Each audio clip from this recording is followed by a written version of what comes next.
Radhe, Radhe Shyam, Radhe Shyam, Shyam Shyam, Radhe, Radhe. Citim în continuare din Govinda Lilamrita, din capitolul 9. Am ajuns în momentul în care Radha răspunde acuzațiilor lui Krishna că ea și sachile ei ar fi cei care fură florile Vrindavei, iar Krishna ar fi proprietarul Vrindavei. El i-a spus mai înainte că pădurea aparține Vrindei și a primit-o de la aceasta în ceremonia de învăiere a Radhei, așa cum e descrisă în Madhava Mahotsava lui Jiva Goswami. Radha continuă. În acest lăcaș fără pereche se află lacul meu și malurile sale pline de crânguri. Aici se află tronul meu, în crângul plăcerii, numit Kama Sharmada.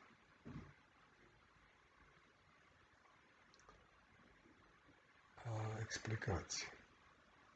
Acest crâng Kama Sharmada este parte integrantă sau integrală din Lalitananda Kunja, care face parte dintre crângurile de pe malurile lui Radha Kund. Și această Kama Sharmada reprezintă, de fapt, nucleul lotusului cu 1000 de petale, care este curtea din Lalitananda Kunja, care se numește Anangambuja. Revenind la Govinda Lilamrita, Radha spune: în această zonă retrasă se află tronul meu, Kanta Varta Shuddhaduk, unde degust Kanta Katamrita. Kanta înseamnă iubire, Kata Amrita înseamnă povestiri nectariene. De pe buzele sachilor mele. Acest loc este inaccesibil pentru bărbați. Oricum, am venit aici ca să culegem flori pentru Surya Puja. Cine ești tu să ne oprești? Ce parodie! Te faci stăpân pe proprietatea altora. Se pare că iubita ta, Laja Devi, zeița modestiei, te-a părăsit. Ei, Brahmachari, această grădină de flori e un colțișor frumos pentru femei. Așa că nu înțeleg care-i treaba ta aici. Acum ar fi cazul să te duci cu animalele și ceilalți pașupala care au grijă de animale. Radha, după cum vedem, îl ia un pic peste picior pe Krishna. Zâmbetul lui Krishna în acest moment e un puțin strâmb și totuși e răcoros, adică degajat. Și în momentul în care se aliniază cu ochii săi acest zâmbet, care ochi se astămpărați, ca și ai Radhei, asemenea păsărilor Chakora, El se bucură de fața asemenea lumii arată. Asta e plăcerea lui, dincolo de cuvânt. Față care este iluminată de gesturile sale sclobii. O asemenea viziune a cuplului divin, Yugal Darshan, încântă ochii neastâmpărați ai sachilor. Spre deosebire de razele palide ale lunii, luna feței Radei îl împrospătează întotdeauna pe Krishna cu zâmbetele grațioase, asemenea razelor de lună. Acestea fiind spus în paranteză. Acesta este terenul de joacă pentru ochii ei, fața lui Krishna. Iar atunci când Radha adaugă expresii glumețe feței ei, ochii asemenea păsărilor Chakora lui Krishna descoperă mereu noi plăceri. Astfel, cine sunt vrăjite, sachile. Ele fac jocurile, ele le dă gustul, de aceea noi trebuie să le urmăm lor, ca să putem să degustăm și noi aceste jocuri. Revenind la Govinda Lilamrita.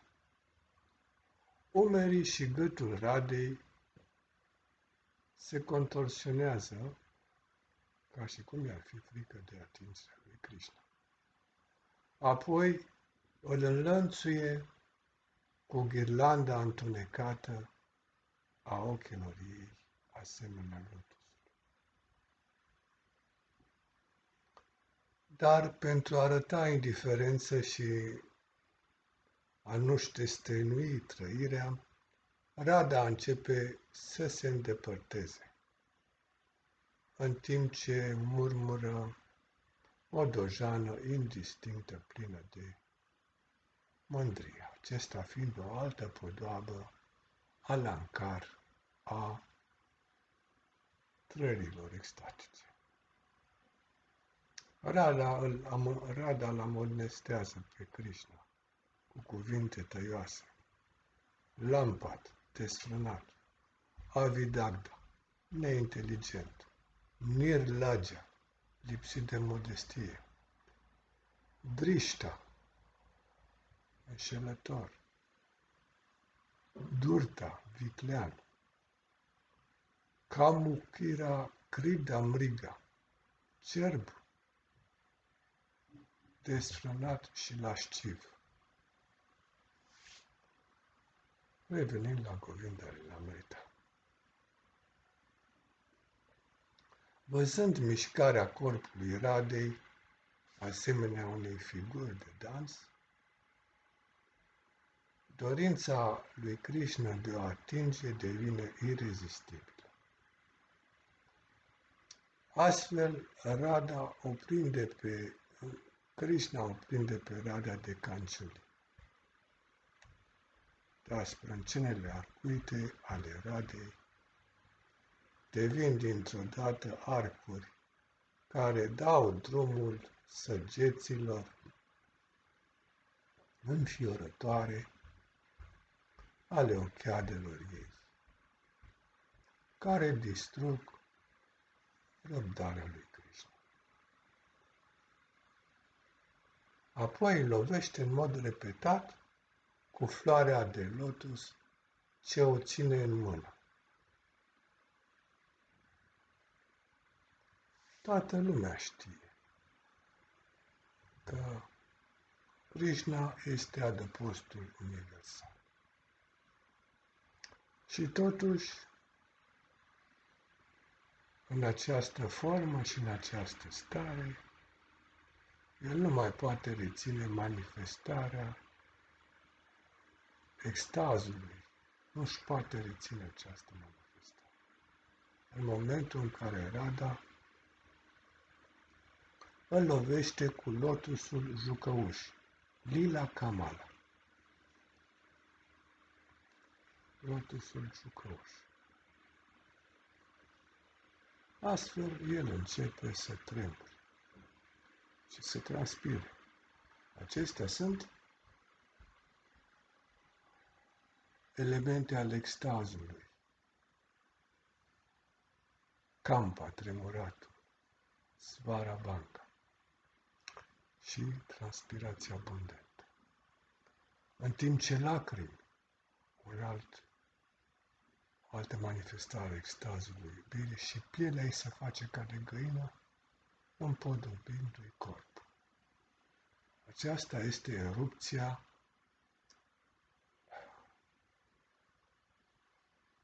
trăirilor extatice bhava, sadvika bhava, în starea sudipta de deslănțuire a unui foc învăpăiat al extazului. După cum știm, sunt 5 etape. Începând cu Dumaita, când focul este mocnit, e mic. Cvalita, când se aprinde, Dipta, când este înflăcărat, Udipta, când se dezlănțuie, și Sudipta, când este deosebit de învăpăiat. Aceasta este doar starea de Krishna, Radha și Sakhilei. Sudipta Sadvika Bhava. Radha, de asemenea, este deosebit de excitată de atingerea lui Krishna, dar privind în jos, ea remarcă că Anjuli este prins de Krishna, iar centura din jurul brăului a căzut. Acum, partea de jos a îmbrăcăminții Radhei rămâne lipită doar de fundul ei bombat, Nitamba Parvat, asemenea unui deal, pentru că s-a lipit datorită transpirației extazului divin. Văzându-le pe Sakhi zâmbind, fiind astfel dezvăluită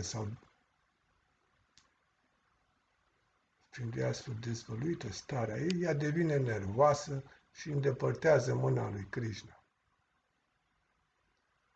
Apoi, pășind deoparte, Radha își leagă din nou centura, saș, și totuși rămâne oarecum zăpăcită, fiind în prinsoarea acestor trăiri extatice ale iubirii.